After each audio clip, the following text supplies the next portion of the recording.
दत्तात्रेयाय नमः, दत्तात्रेयाय नमः। इच्छा एवं मिच्छा में कौन सा अंतर है यह समझ लेना चाहिए।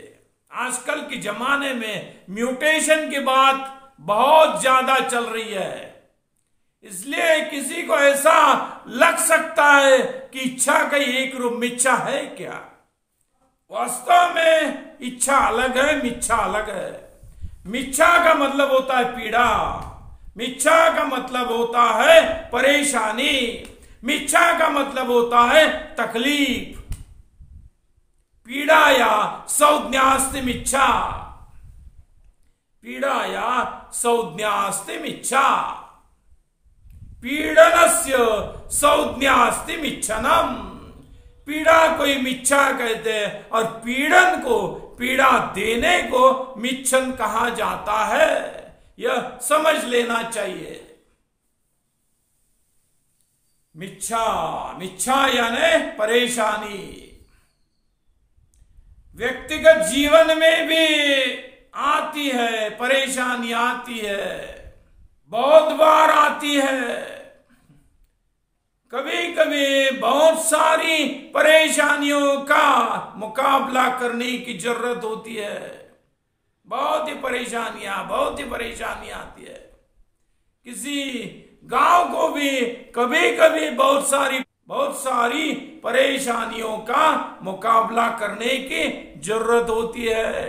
कभी किसी राज्य को, कभी किसी राष्ट्र को परेशानियों का मुकाबला करने की जरूरत होती है। कभी पूरे संसार को परेशानियों से मुकाबला करना होता है।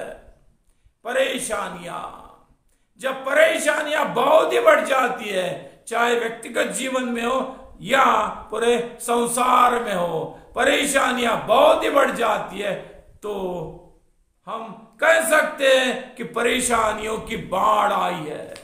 उसे ही कहा जाता है मिच्छाओं का सैलाब, मिच्छाओं का सैलाब। किसी को भी परेशानी की इच्छा नहीं रहती, मिच्छा की इच्छा किसी को भी नहीं रहती। हाँ, एक बात है, अपने जीवन में मिच्छा का आगमन हो ऐसी किसी की इच्छा नहीं होती ही नहीं। किसी आदमी को खुद के जीवन में मिच्छा ना आए, खुद के जीवन में परेशानी ना आए, लेकिन दूसरों के जीवन में वे परेशानियां निर्माण करते हैं। यह भी बात है, खुद के जीवन में किसी भी परेशानी का आगमन ना हो ऐसी इच्छा तो होती है, लेकिन दूसरों को परेशान करते हैं। दूसरों के जीवन में मिच्छाओं का आगमन हो जाए, उनका जीवन दुखमय रहे, ऐसी इच्छा कुछ लोगों में होती है। कुछ राष्ट्रों में भी वैसी इच्छा होती है, मिच्छा की इच्छा, दूसरों का मिच्छन करने की इच्छा, यानी दूसरों को पीड़ने की इच्छा, दूसरे राष्ट्रों को पीड़ा देने की इच्छा होती है। कुछ राष्ट्रों में वैसी इच्छा होती है, पर वह अच्छी इच्छा नहीं होती। दूसरों को यदि पीड़ित किया जाए तो खुद को भी पीड़ा हो सकती है, होती भी है। यह काल चक्र है, कभी न कभी उसका बल भोगना ही होगा। व्यक्तिगत जीवन में भी भोगना होता है और सामूहिक स्तर पर भी भोगा जा सकता है। इसलिए दूसरों के जीवन में परेशानियां आए ऐसी इच्छा नहीं रखनी चाहिए। यानी दूसरों के जीवन में मिच्छाओं का आगमन हो, यानी परेशानियों का आगमन हो, ऐसी इच्छा नहीं रखनी चाहिए। ऐसी इच्छा कदापि नहीं रखनी चाहिए। लेकिन होता क्या है, दुनिया में होता क्या है, जो दुरिच्छा होती है, जो दुरिच्छाएं होती है, वे मिच्छाओं का रूप धारण कर लेती है। बुरी इच्छाएं मिच्छाओं के रूप में परिवर्तित हो जाती है।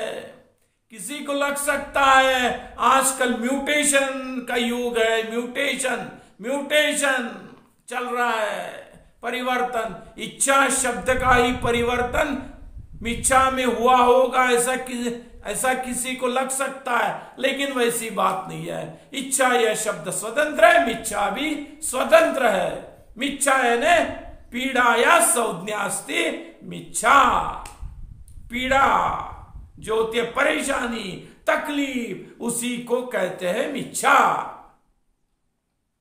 इच्छा का म्यूटेशन होकर मिच्छा बना, ऐसा नहीं सोचना चाहिए। इच्छा यह स्वतंत्र शब्द है, मिच्छा यह भी स्वतंत्र शब्द है। लेकिन होता क्या है, जो बुरी इच्छाएं होती है वो इच्छाएं कभी कभी या बहुत बार मिच्छाओं का रूप ले लेती है। उन बुरी इच्छाओं से उन खुद को एवं दूसरों को मिच्छा भुगतना पड़ता है, उनको परेशानियों का सामना करना पड़ता है। उनके जीवन में परेशानियों से संघर्ष करना पड़ता है। उनको परेशानियां आ सकती है। अच्छे आदमियों को भी परेशानियां आ सकती है। क्यों आती है? दूसरे की इच्छा होती है कि इस व्यक्ति के जीवन में परेशानियां आए। दूसरों की इच्छा के अनुसार किसी सज्जन व्यक्ति के जीवन में भी परेशानियां आ सकती है। किसी सज्जन राष्ट्र के जीवन में भी दूसरे राष्ट्रों की इच्छाओं के कारण, दुरिच्छाओं के कारण मिच्छा का आगमन हो सकता है, यानी परेशानियों का आगमन हो सकता है। परेशानियां अच्छे आदमियों को भी आती है, बुरे आदमियों के भी जीवन में आती है। परेशानियां का सैलाब हो चुका है। यह जगत परेशानियों का सैलाब बन चुका है। परेशानियां ही परेशानियां, एक आदमी दूसरे आदमी के जीवन में परेशानियां खड़ा कर देता है। कुछ परेशानियां अपने अनिष्ट आचरण के कारण भी खड़ी हो सकती है, कुछ दूसरों की इच्छा से भी हो सकती है। परेशानियां खड़ी हो जाती है। परेशानियों की बाढ़ आ जाती है। बाढ़ आ गई है दुनिया में, बहुत ही बड़ी बाढ़ अभी आ चुकी है। परेशानियों की बाढ़, परेशानियों का सैलाब, वही है मिच्छाओं का सैलाब।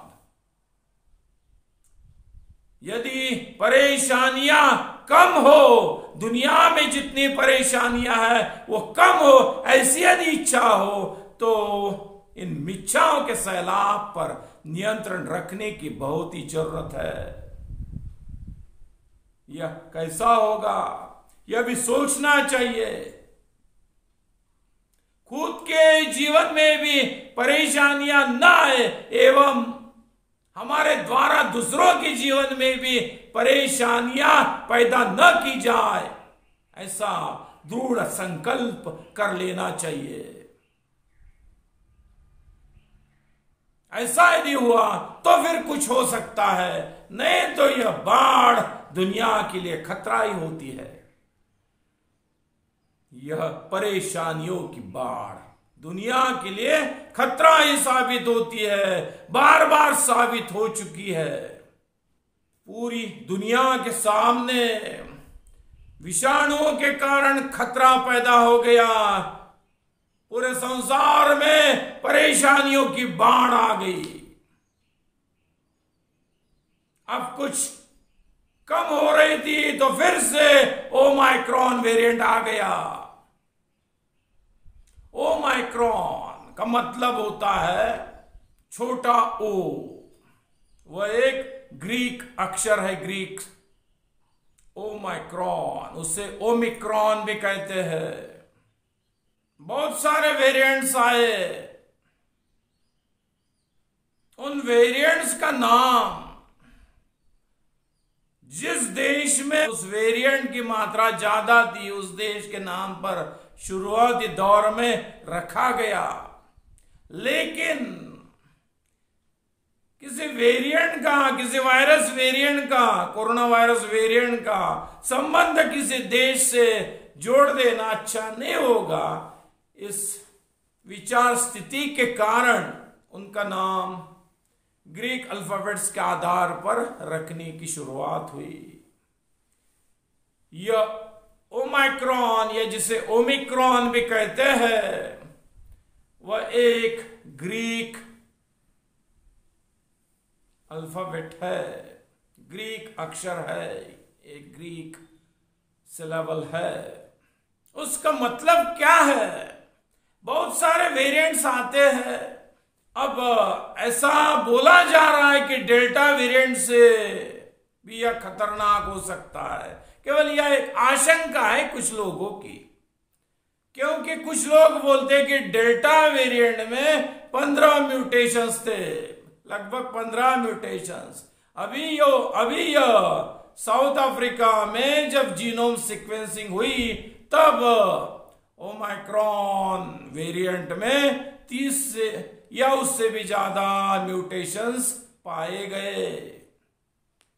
ओमाइक्रॉन वेरिएंट में 30 या उससे भी ज्यादा म्यूटेशंस हो सकते हैं, ऐसा समझा गया, ऐसा लक्षित किया गया। इसलिए कुछ लोगों को लगता है कि खतरनाक हो सकता है। कोई सिंपल हो वेरिएंट या खतरनाक हो, उससे लड़ने की तैयारी पूरी रहनी चाहिए। किसी भी शत्रु को कभी भी कम नहीं आंका जाना चाहिए। डरना तो नहीं चाहिए किसी भी शत्रु से, लेकिन शत्रु हीन बल है, कम बल वाला है, ऐसा समझना ही नहीं चाहिए। शत्रु में कम बल हो, उसका बल कम किया जाए, यह संकल्प होना चाहिए। पर उसको, उसमें बहुत ही कम बल है, कम सामर्थ्य है, ऐसा समझ नहीं लेना चाहिए। पूरी छानबीन के सिवा, पूरी छानबीन, पूरा अध्ययन करने के सिवा समझ नहीं लेना चाहिए कि ये शत्रु, इसमें कुछ ज्यादा बल नहीं है, ऐसा समझ नहीं लेना चाहिए। नहीं तो फिर गाफिल रह जाते लोग और परेशानियां ज्यादा बढ़ जाती है, परेशानियों का सैलाब फिर से बढ़ने लग जाता है। इसलिए शत्रु को कम नहीं आंका जाना चाहिए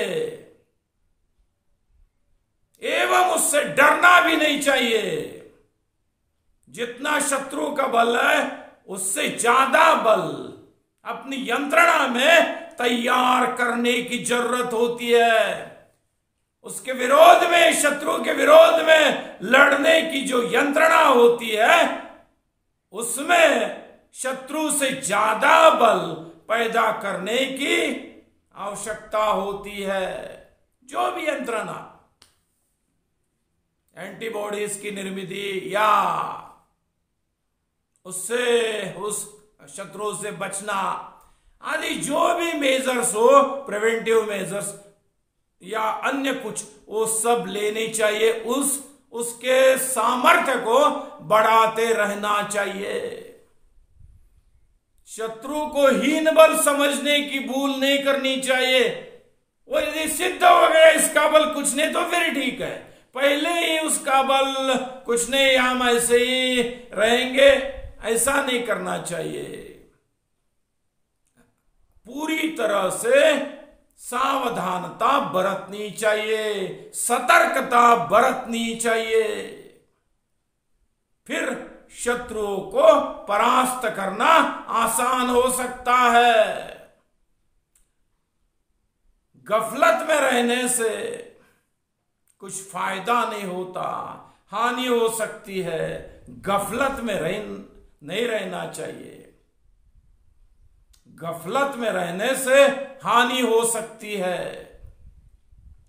इसलिए मनुष्य के जीवन में जो काम करना हो उस काम के संबंध में पूरी तरह से सतर्कता, एकतानता होनी ही चाहिए, तब शत्रु को परास्त किया जा सकता है। अध्यात्म के क्षेत्र में अभी वो ओमाइक्रॉन हो गया। मैं थोड़ी दूसरी बात अभी बताता हूं। अध्यात्म के क्षेत्र में ग्रीक अल्फाबेट ओमाइक्रॉन का अर्थ होता है छोटा ओ। अंग्रेजी में ओ अक्षर होता है, वह गोल होता है। ग्रीक अल्फाबेट, जो अल्फाबेट्स होते हैं उनमें ग्रीक अक्षरों में आखिरी अक्षर है ओमेगा।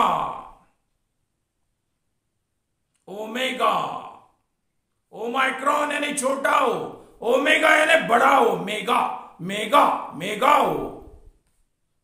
पर अंग्रेजी में जैसा ओ लिखते हैं वैसा ग्रीक भाषा में नहीं लिखते, वह थोड़ा दूसरी रीति से लिखा जाता है।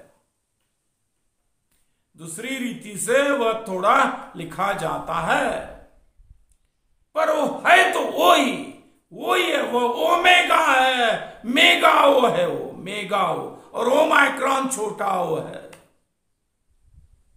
शाश्वत सत्य, अंतिम सत्य, ओमेगा का मतलब अंतिम होता है।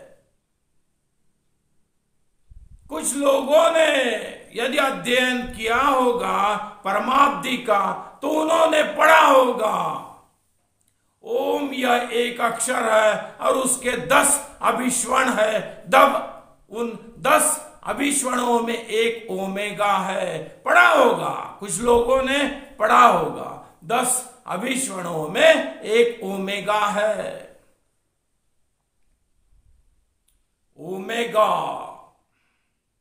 ओमेगा यानी अंतिम सत्य, शाश्वत सत्य।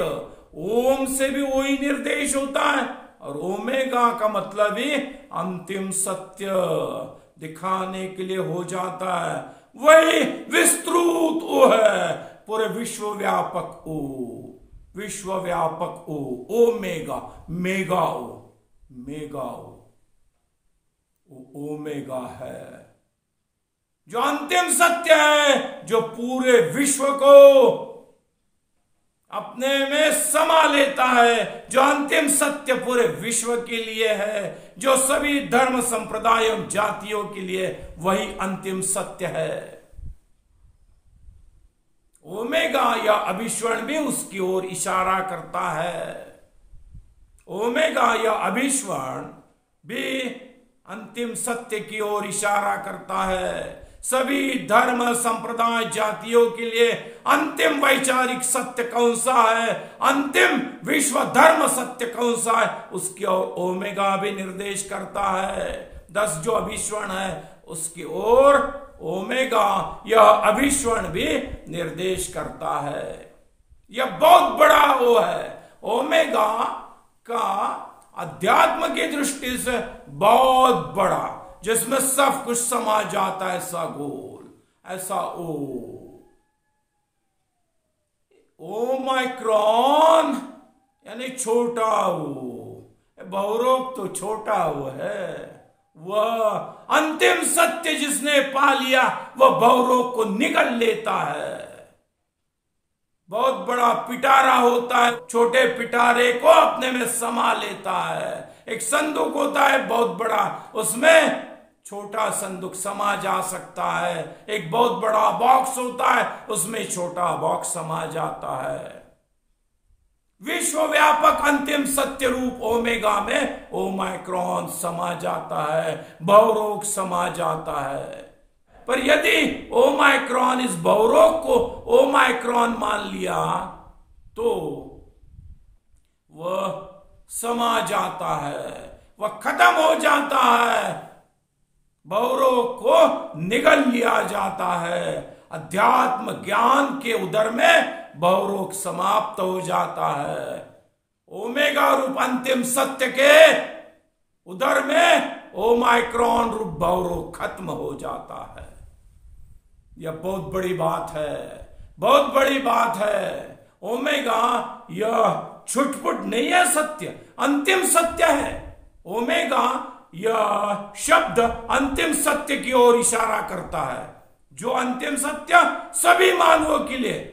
कोई जाति छूट जाएगी ऐसी बात नहीं, कोई संप्रदाय छूट जाएगा ऐसी बात नहीं, कोई धर्म विशेष छूट जाएगा ऐसी बात नहीं। सबका एक ही धर्म, सब मानवों के धर्म के लिए अंतिम सत्य एक ही है।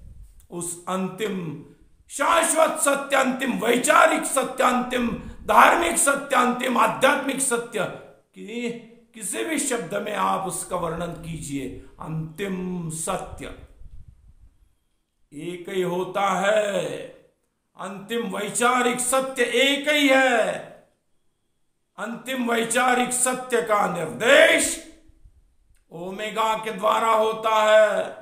आत्म स्वरूप ही अंतिम शाश्वत सत्य के रूप में जाना भी जा सकता है। इसलिए उसमें परमाब्धि में ओम की जो विविध अभिष्वरण दी है, उसमें एक नाम ओमेगा का भी दिया है, उसको जान लीजिए।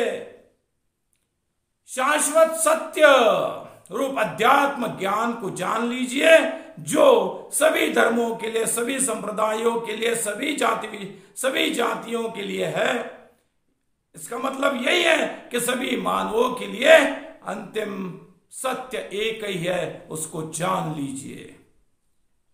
ओमेगा रूप व्यापक, सर्वव्यापक सत्य जो पूरे विश्व में फैला हुआ है, उसमें भवरोग समाप्त हो जाता है। ओमेगा के उधर में ओमाइक्रॉन समाप्त हो जाता है। ओमेगा ओमाइक्रॉन को निगल लेता है। वेरिएंट की बातें थोड़ी दूसरी है, मैं ओमाइक्रॉन के संबंध में बताया। ये जो विषाणुओं के वेरिएंट्स होते हैं, वे तो परेशानियां पैदा करते हैं। इस दुनिया में मिथ्याओं का सैलाब उनके द्वारा भी होता है, और जो विचारों को नहीं समझते, पूरे विश्व के लिए जो विचार है उनको नहीं समझते, उनकी विचार सरणियों के कारण भी दुनिया में परेशानियों का सैलाब हो जाता है। परेशानियों के सैलाब का निर्माण हो जाता है, जो उचित रीति से सर्वव्याप्त शाश्वत सत्य को पहचानने में समर्थ नहीं होते, उनके लिए भी एवं उनके कारण इस दुनिया में परेशानियों का सैलाब फैला रहता है। व्यवहारिक दृष्टि से भी ये जो मिथ्याओं का सैलाब है, उस पर नियंत्रण होना ही चाहिए। एवं अध्यात्म के क्षेत्र में जो मिथ्याओं का सैलाब है, लोग तो कहते हैं हम आध्यात्मिक हैं, लेकिन पूरी तरह से अध्यात्म को नहीं समझते। इसलिए उनके भासमान क्षेत्र में भी मिथ्याओं का सैलाब पैदा हो जाता है, और वह दुनिया के लिए खतरनाक साबित होता है। इसलिए मिथ्याओं के सैलाब पर नियंत्रण के बहुत ही जरूरी है, बहुत ही जरूरी है। मिथ्याओं के सैलाब पर नियंत्रण की बहुत ही जरूरी है। दत्त दत्त दत्त।